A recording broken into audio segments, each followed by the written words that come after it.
প্ৰত্যেক বছৰে আমি নতুন কিবা এটা কৰাৰ চিন্তা কৰোঁ। আজি আমি দুটা বিশেষ কাৰ্যসূচীও আপোনালোকৰ সন্মুখত ৰূপায়ণ কৰিছোঁ।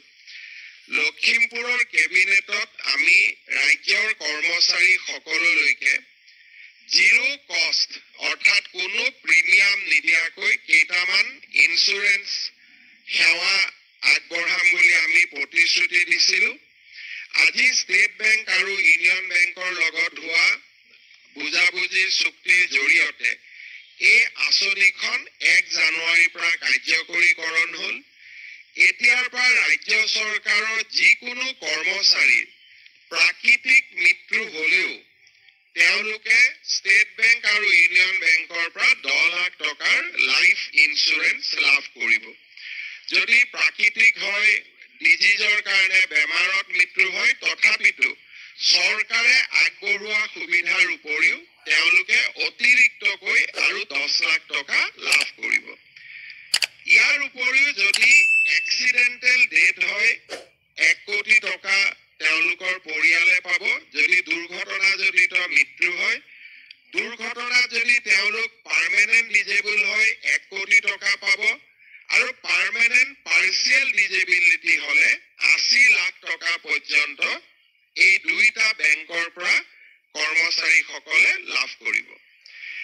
আজিৰ দিনটোত ৰাজ্যৰ প্ৰশাসনীয় ব্যৱস্থাক আৰু এটা আমি নতুন দিগন্তলৈ লৈ গ'লো। নিযুক্তিৰ ক্ষেত্ৰত স্বচ্ছতা, তাক আমি অসমে আজি যি ভাৰতবৰ্ষক পথ দেখুৱাইছে, সি ইতিমধ্যে ৰাষ্ট্ৰীয় স্বীকৃতি পাব সক্ষম হৈছে আৰু অসমৰ ৰাইজেও নিযুক্তিৰ স্বচ্ছতাক অতি উষ্ণভাৱে আদৰণি জনাইছে। আমি আজিৰ পৰা বদলি বা ট্ৰান্সফাৰ প্ৰক্ৰিয়াত এটা স্বচ্ছতা আনিব খুজিছোঁ।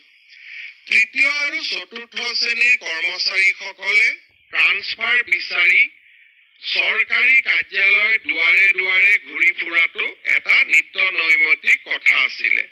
নাৰ্ছৰ পৰা আৰম্ভ কৰি ফাৰ্মাচিষ্টৰ পৰা পুলিচ কনিষ্টবলৰ পৰা তেওঁলোকে চৰকাৰৰ দপ্তৰে দপ্তৰে ট্ৰান্সফাৰ পোষ্টিং বিচাৰি ঘূৰি ফুৰে আৰু বিভিন্ন ক্ষেত্ৰত ই ৰাজনৈতিক হস্তক্ষেপৰো এক প্ৰক্ৰিয়া হৈ পৰে। আজি আমি এটা পৰ্টেল মুকলি কৰিছোঁ, যাক স্বাগত সতীৰ্থ বুলি কৈছোঁ। এই পৰ্টেলটো প্ৰত্যেক বছৰে 1 জানুৱাৰীৰ পৰা 28 ফেব্ৰুৱাৰীলৈকে খোলা থাকিব। ৰাজ্যৰ তৃতীয় আৰু চতুৰ্থ বৰ্গৰ কৰ্মচাৰীসকলে যিমান কৰ্মচাৰীয়ে আবেদন কৰিব খোজে বদলিৰ 1, 2, 3, 4, 5 5টা অপশ্যন দি 5খন জিলাৰ অপশ্যন দি তেওঁলোকে বদলিৰ প্ৰক্ৰিয়াত অন্তৰ্ভুক্ত হ'ব আৰু এটা পাৰস্পৰিক বুজাবুজিৰে যিমান আমি একমডেট কৰিব পাৰোঁ, অৰ্থাৎ কোনো এখন ইনষ্টিটিউচনক খালী নকৰোৱা কৰি যদি এখন হস্পিটেলৰ পৰা এগৰাকী নাৰ্ছ গুচি আহে, তাত সেৱা বন্ধ হৈ যায়। কিন্তু যদি এগৰাকী ওলাই যায়, এগৰাকী সোমাই আহে, তেতিয়াহ'লে চিকিৎসালয়খনৰ সেৱা বঞ্চিত নহয়। সেইকাৰণে আজি আমি এটা নতুন পৰ্টেল, ভাৰতৰ ভিতৰতে প্ৰথম আমি এটা নতুন স্বচ্ছতা আনিছোঁ যে এতিয়াৰ পৰা তৃতীয় আৰু চতুৰ্থ বৰ্গৰ কৰ্মচাৰী গোটেই বছৰটো ট্ৰান্সফাৰ পোষ্টিং হৈ নাথাকে। জানুৱাৰী মাহত পৰ্টেলত আবেদন কৰিব, 28 ফেব্ৰুৱাৰীলৈকে পৰ্টেল খোলা থাকিব। বিহুৰ আগতে 14 এপ্ৰিলৰ আগতে কম্পিউটাৰে ট্ৰান্সফাৰ কৰি দিব, বিষয়াই নহয়। কম্পিউটাৰে লোকেট কৰিব যে এওঁ শিৱসাগৰৰ পৰা ধেমাজি আহিব খুজিছে, এখেতে ধেমাজিৰ পৰা শিৱসাগৰত আহিব খুজিছে।